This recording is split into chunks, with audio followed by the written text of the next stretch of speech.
औज़ुबिल्लाहिमिनश्शैतानिर्रजीम बिस्मिल्लाहिर्रहमानिर्रहीम। करोड़ों बार दुरूद नबी करीम सल्लल्लाहु तआला अलैहि वसल्लम की ज़ात अक़दस पर। नाज़रीन अस्सलाम वालेकुम। नाज़रीन, बहुत सारे सवालात अक्सर आते रहते हैं। जो सबसे ज़्यादा लोग सवाल पूछते हैं, क्योंकि फ़ोन भी आ जाते हैं, कुछ वैसे आजकल इलेक्ट्रॉनिक मीडिया के दौर है, कुछ मेल्स आ जाती हैं।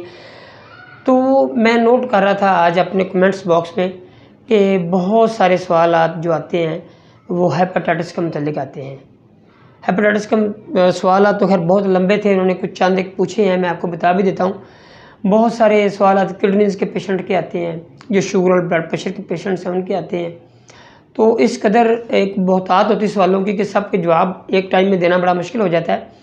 तो मैं इसलिए किसी न किसी टॉपिक को जिस पे ज़्यादा मवाद इकट्ठा हुआ था उसकी मैं एक वीडियो बना देता हूँ।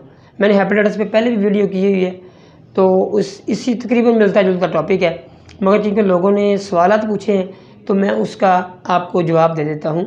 उसमें ज़्यादातर सवाल हेपेटाइटिस क्या है, हेपेटाइटिस की अलामत क्या हैं, हेपेटाइटिस के लिए कौन से टेस्ट करवाने चाहिए, हेपेटाइटिस का इलाज कैसे किया जाता है, हेपेटाइटिस की स्टेज का कैसे पता चलता है, हेपेटाइटिस का इलाज शुरू करने के लिए कौन से टेस्ट करवाने चाहिए, और इसके अलावा हेपेटाइटिस के लिए कौन सा डॉक्टर या अस्पताल या जो भी एक डिपार्टमेंट है वो कौन सा है, उसके लिए भी मैं आपको इंशाल्लाह बताता हूँ। हेपेटाइटिस के इलाज में लोग कौन सी गलतियाँ करते हैं।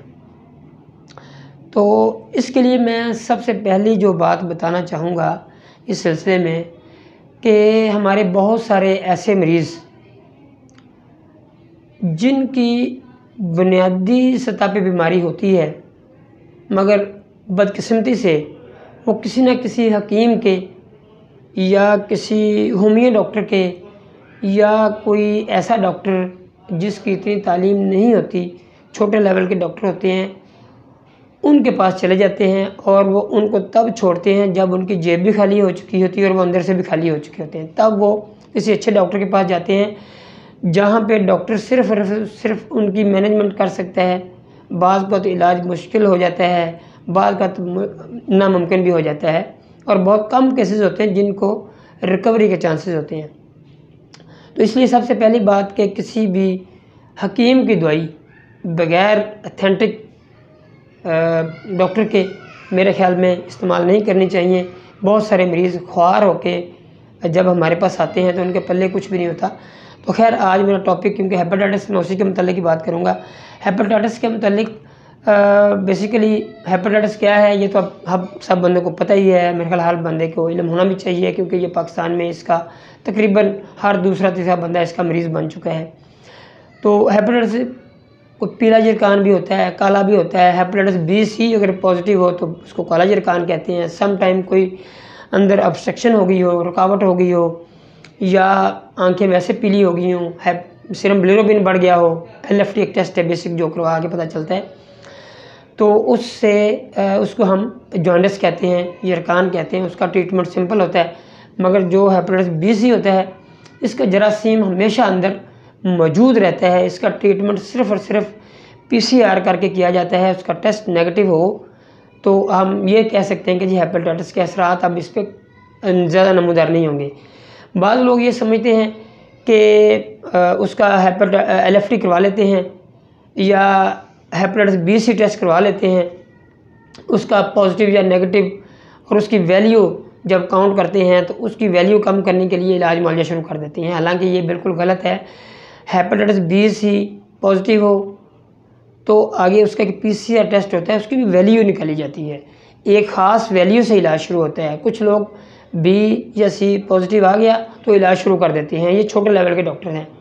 तो इसकी जो स्टेज है, इसमें जो टेस्ट हैं वो ज़्यादातर सिंपल टेस्ट हैं। CBC है, LFT है, हम उसके साथ एक अल्ट्रासाउंड एब्डोमिनल करा लेते हैं जो कि इलाज के लिए ज़रूरी होता है, क्योंकि CBC में प्लेटलेट्स भी देखने होते हैं।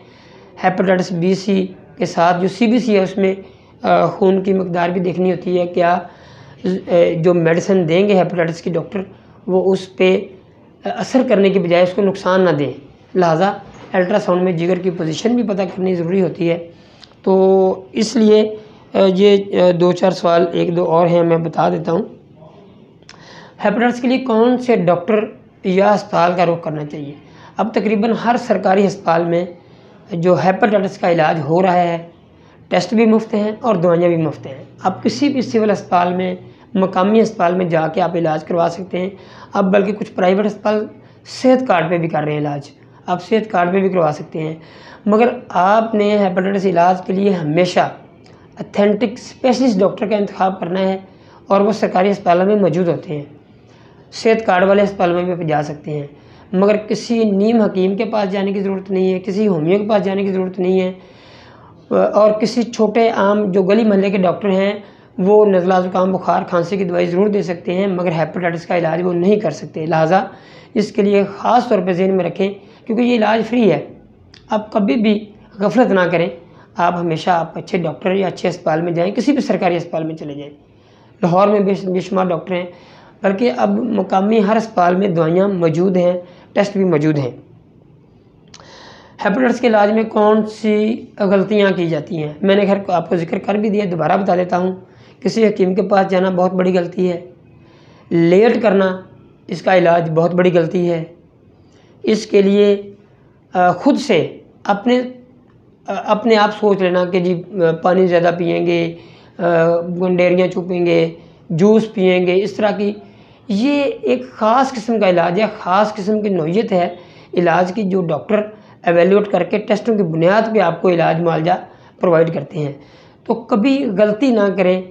इसकी जो स्टेज है कि ऐसी आ जाए जिस पे ये कैंसर की शक्ल इख्तियार कर दे, क्योंकि एक स्टेज आती है जब इसकी हेपेटाइटिस बी या सी कैंसर की शक्ल इख्तियार कर जाता है। बाज़ औक़ात किसी पेशेंट के जिगर में रसौली होती है, मैं इस पर एक वीडियो करूँगा, रसौली का इलाज मौजूद होता है। बाज़ रसौलियाँ कैंसर की शक्ल की होती हैं, बाज़ सिंपल होती हैं, बाज़ का इलाज सिंपल दवाइयों से हो जाता है, बाज़ का इलाज एक जदीद इलाज आया है, उसकी जो छोटी सी रसौली थी उसको वैसे ही निकाल देते हैं।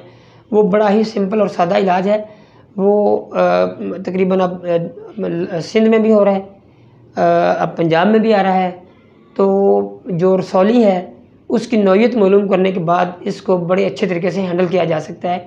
मैं इस पर एक पूरी वीडियो करूँगा इंशाल्लाह। आज मैंने एक ये बड़ी मकसद से आपके लिए वीडियो बनाई है, जो कि सिर्फ हेपेटाइटिस के मरीज़ों के लिए है। आपका बहुत बहुत शुक्रिया।